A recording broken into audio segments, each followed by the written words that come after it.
집에서 저는 소파 밑에 바닥에 앉아 있고 아내가 의자에 앉아 있어서 아내가 집에서 왕이니까. 아, 확실한 권력 관계를 보여주는 거군요. 눈물이 갑자기 나고 있었어요. 네네.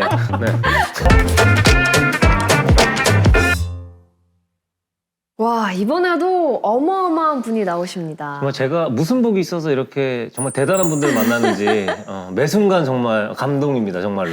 과학과 인문학을 넘나들며 인사이트를 주시는 김상욱 교수님 어서 오세요. 네, 안녕하세요. 네, 다정한 물리학자라고 불리우는 김상욱입니다. 반갑습니다. 일단 뭐 1년에 뭐 강의 요청만 2,000건이 넘는 2,000건이요? 맞나요? 사실인가요? 하여튼 굉장히 많이 오긴 합니다. 네. 그래도 뭐 다 갈 수는 없으니까 나름대로 이제 롤을 정해서 이제 갈 수 있는 정도까지만 다니고 있습니다.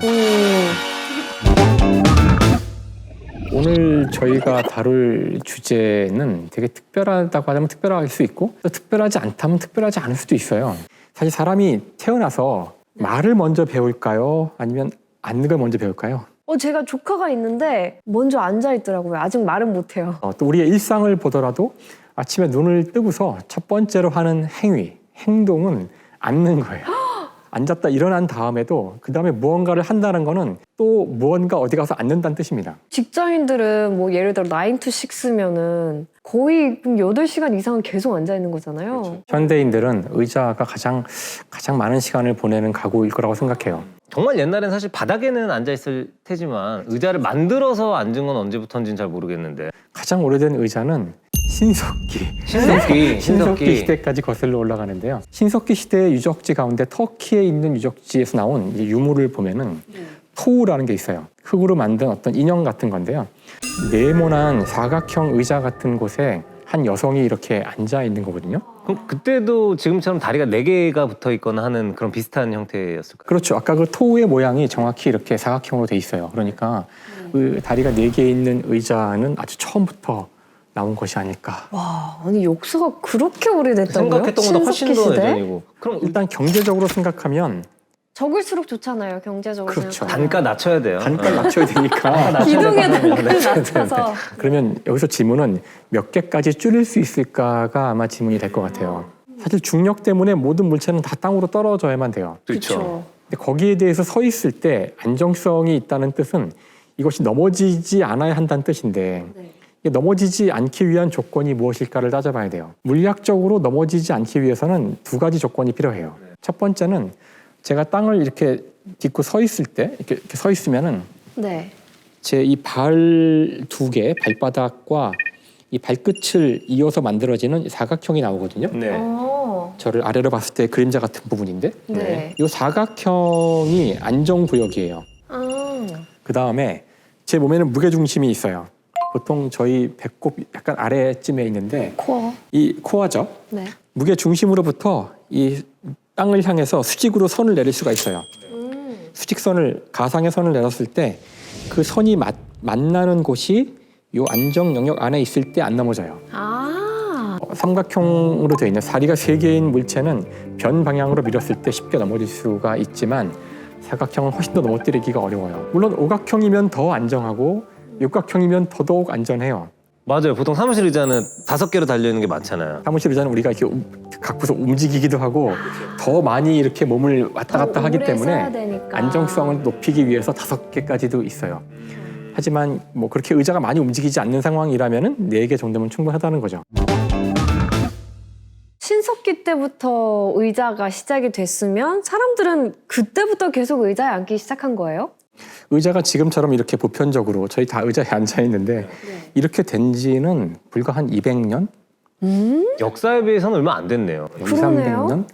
왜냐하면 우리의 생각과는 달리 원래 의자는 이렇게 편안하게 앉아 있으려고 만들어진 게 아니었대요. 의자란 것은 권력의 상징이었대요. 그 최고의 권력자는 특별한 종류의 왕관을 쓰고 복장을 입고 뭐 이런 남과 다른 걸 몸에 다 지니게 되잖아요. 맞아요.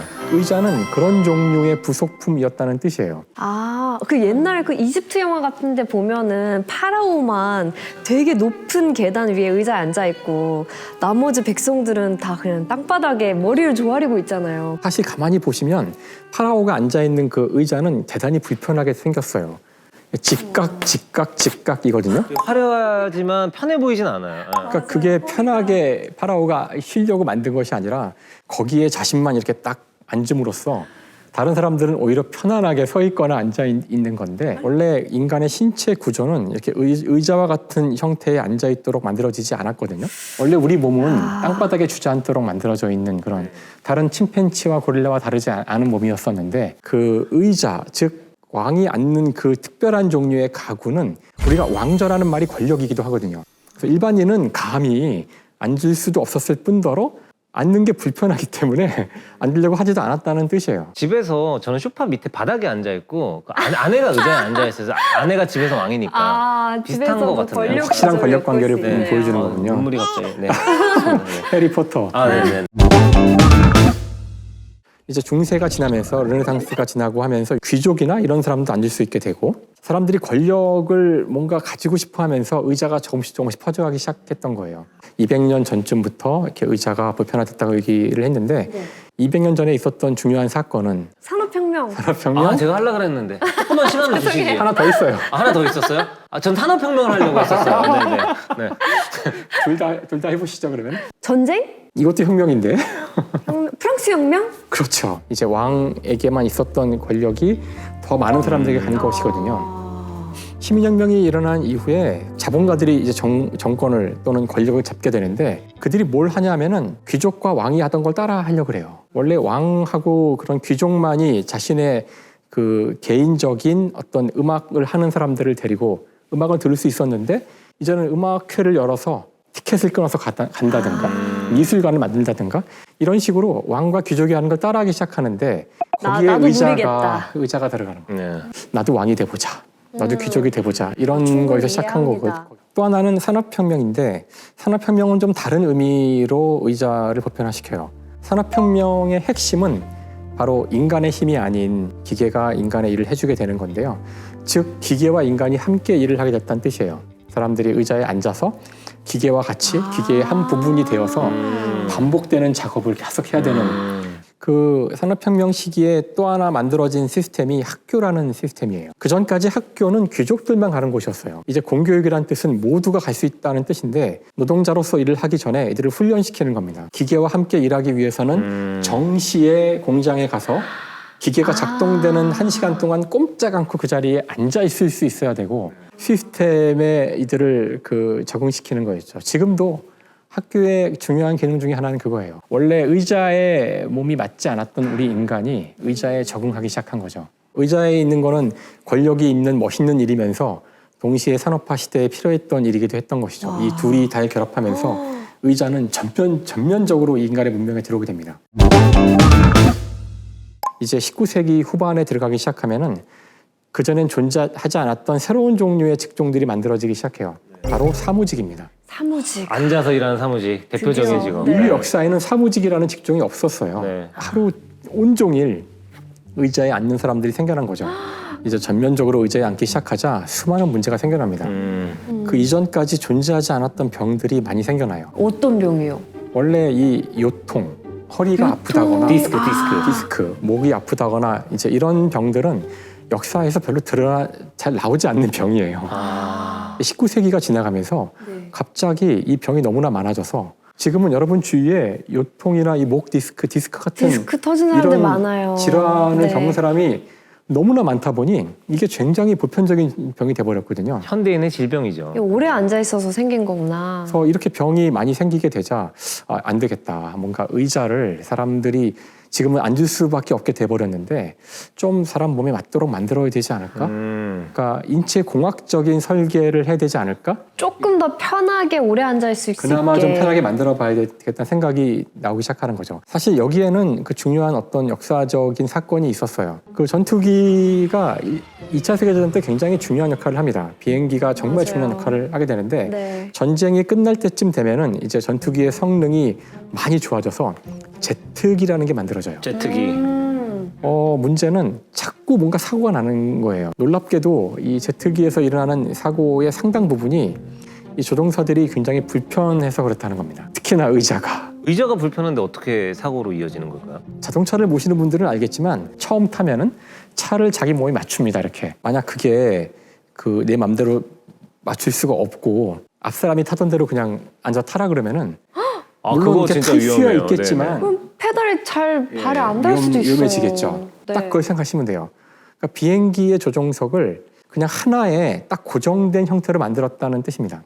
처음에 그 기준을 어떻게 정한 거예요? 이럴 때 어떤 방법을 쓰냐면은 평균을 쓰는 거죠. 조종사들의 평균 키, 평균 다리 길이, 평균을 가지고 가장 평균적이고 표준적인 의자를 만들어서 그걸 대량으로 찍어냈던 건데요. 그 미 공군에서 그 사실을 깨닫게 된 다음에 비행기 조종석을 사람들이 움직일 수 있도록 신체에 맞도록 변형시키는 기능이 있어야 한다는 것이죠. 저는 뭐 의자의 높낮이 조절 이런 거 당연하게 생각을 했었는데 2차 세계대전 이전까지는 보편화된 게 아니었네요. 의자를 조정할 수 있어야 된다, 편리하게 만들 수 있어야 한다는 개념은 그전에 있었다고도 해요. 보통 의자는 이렇게 엉덩이하고 등만 받쳐주면 된다고 생각할 수 있겠지만 목도 받쳐주면 좋잖아요. 그렇죠. 오히려 좋죠. 지금 저희가 요거까지. 사용하는 사무실 의자에는 다 목받침이 목베개 있지만 같은 거 있죠. 그런 것도 도입하고 팔걸이도 도입하고 그랬던 의자는 이미 19세기 중반에 나왔다고는 하더라고요. 요즘의 사무용 의자랑 비슷한 형태네요. 그렇죠. 하지만 당시에는 금방 이렇게 유행하진 않았대요. 당시 그 영국에서 만들어진 건데 영국의 그 빅토리아 시대라고 하죠. 이렇게 의자에 앉는다는 건 권위의 상징이잖아요, 여전히. 그러니까 이렇게 편안하게 거기서 있어야 된다는 그런 개념이 없었기 때문에 널리 퍼지진 않았다고 하더라고요. 하지만 이제 사무직이 보편화되고 그다음에 1950년대쯤 되면은 아까 이야기했던 그 조종석이 개량되고 할 때인데요. 거기서 이제 그 높낮이를 바꿀 수 있는 의자가 나왔다고 하는, 지금은 뭐 너무 당연한 얘기지만 그렇죠. 그때 네. 그런 개념이 처음 나왔다고 합니다. 그러니까 이 산업사회가 되면서 새로운 형태의 노동이 나타나고 또 그 노동 환경 개선하기 위해서 의자도 계속 변화를 반복해온 거네요. 그렇죠. 그러니까 의자라는 게 이 안에 사회의 흐름이 다 담겨 있어요. 그러니까. 그러면 앞으로의 의자는 미래의 의자는 또 어떻게 변하게 될까요? 지금 사실 그 가구나 의자만이 아니라 모든 물건들을 봤을 때 하나의 거대한 트렌드가 있는데 각종 물건들이 전기, 전자와 결합한다는 거예요. 그렇죠. 근데 이제 가전제품이라는 것을 생각해 보면은 가전도 집에서 쓰는 전기란 뜻인데 네. 전기가 이 도구에 붙어버리면 바로 그게 가구가 전기와 같이 움직이는 거거든요. 의자에도 그런 것들이 다 도입이 된다면은 지금은 수동으로 조정하는 그런 내 몸에 맞춰주고 하는 그런 인체공학적인 것들을 이제 전기 전자장치들이 할 수 있게 될지도 모르고요. 저는 사실 어떤 상상도 해보냐면은 옷이 지금은 이렇게 헐렁헐렁하고 부드럽지만 여기다 적절한 어떤 물질 센서 같은 거 다 집어넣어가지고 이걸 전기적으로 단단하게 만들 수 있다면 길을 걷다가 이렇게 몸을 구부린 다음에 탁 키면은 의자가 필요 없이 옷이 굳어버리는 것도 옷이 굳으면 그냥 이 상태로 앉는. 그런 상상도 옷이 해보는데 의자가 되는. 근데 모양 자체가 좀 재밌긴 하겠어요. 지금 대세는 뭐냐면은 의자, 그러니까 앉는 것이 우리 인간의 몸에 맞지 않는다는 거예요. 우리가 인간을 호모 사피엔스 사피엔스라 그러는데 사피엔스가 이게 현명하다는 거거든요. 네. 네. 인간은 현명하고 현명해. 근데 이제 어떤 사람들은 특히 이제 의자의 배신이라는 그런 책이 있는데 거기서는 우리 인간을 호모 사피엔스 이넵투스라고 불러야 한다라고 말하는데 이넵투스? 이넵투스라는 것은 그 언수터블, 적합하지 않다 이런 뜻이에요. 즉 우리 인간은 현명하지만 자신이 적합하지 않은 환경 속에 산다는 겁니다. 원래 우리 인간은 저 숲속에서 땅바닥에 주저앉아서 하루 종일 뛰어다니고 움직이고 하면서 살았던 그런 동물인데 우리가 만든 문명 속에서 하루 종일 꼼짝도 안 하고 이렇게 앉아있게 되었다는 뜻이에요. 여기서 수많은 질병이 생기기 때문에 사실 우리가 그 좀 오해하고 있는 것 가운데 하나가 올바른 자세가 뭔지 언제나 물어보잖아요. 올바른 자세가 뭐냐는 질문에 대한 답은 올바른 자세란 없답니다. 올바른 자세로 이제 앉아있으려고 노력을 많이 하시는데요. 그 가장 좋은 것은 움직이는 겁니다. 인간의 신체는 허리나 이런 게 다 S자형으로 되어 있는데 이런 것들이 움직임을 전제로 한 그런 특별한 종류의 척추 구조예요. 심지어 우리 인간의 사냥하는 패턴도 활을 쐈다고 우리가 알고 있지만 이 활 한 방 쏴가지고 죽겠습니까? 피를 흘리면서 도망가면 결국은 쓰러져요. 힘들어서. 끝까지 따라가야 했거든요. 사실 인간은 끝없이 걷는 동물이라고 할 수 있어요. 그러다 보니 걷다가 이 지구를 정복한 거죠. 사실 아프리카에서부터 걸어서 다른 대륙까지 이동하는 코끼리나 하마 이야기 들어보신 적 없잖아요. 그렇죠. 우리 호모사피엔스는 걷는 것이 체질화된 동물이다 보니 어떻게든 좋은 자세로 앉아 있어 보려고 하는데 그게 아니라 움직여야 돼요. 앉아서 가만히 있는 시간을 최소한으로 줄이는 것만이 가장 좋다고 알려져 있습니다. 그래서 의자가 사실은 이제는 좀 다르게 우리한테 다가오는데 이제 우리는 의자에 있는 시간을 줄여야 되는 쪽으로 그러니까 의자가 물론 인체공학적이어야 하지만 여기 너무 많은 시간을 앉아야 한다는 전제하에 만들어지기보다는 잠깐 앉는다는 전제하에 의자를 만들어야 한다는 뜻이죠. 그럼 이제 오늘 나머지 시간들을 서서 걸어다니면서 보내시나요? 아, 그렇지 못하겠죠. 사실 하루 종일 의자에 앉아 있는 사람으로서 그러니까 누구보다 아니 많이 근데 앉아 계실 것 우리한테 같은데. 계속 걸어다니라고. 아, 참 저도 마음이 아프더라고요. 하면서 아 그럼 우리 오늘은 네. 엔딩을 앉아서 하지 말고 일어나서 한번 진행을 해보는 게 어떨 것 좋아요. 같아요? 너무 오래 좋아요. 앉아 네, 있었어요. 지금 일어나세요, 허리도 네. 한 아픈데. 시간 넘은 것 잘 같아. 됐네. 근데 말씀하신 대로 일어난 것보다 걷는 게 좋으니까 한번 그럼요. 걸으면서 인사를 해볼게요. 제가 하나 둘 셋 한 다음에 안녕 한번 외칠 테니까 다 같이 인사 한번 좋습니다. 하겠습니다. 네네네. 자, 하나 둘 셋 안녕.